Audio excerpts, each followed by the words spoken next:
मंदिर धरण पुण्यान पाहिन रूप तुझे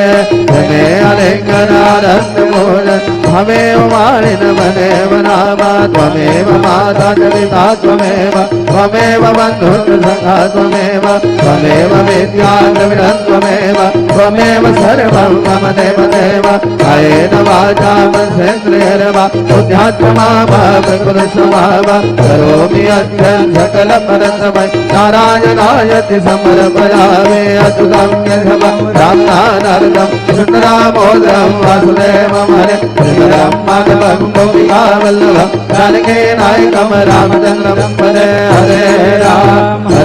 राम राम हरे हरे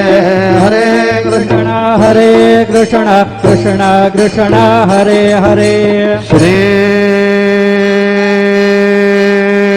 गुरुदेव दत्त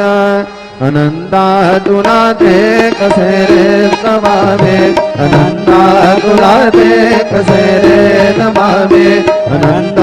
मुखांता शेषे जगाना नमस्कार साष्टांग श्री साईनाथा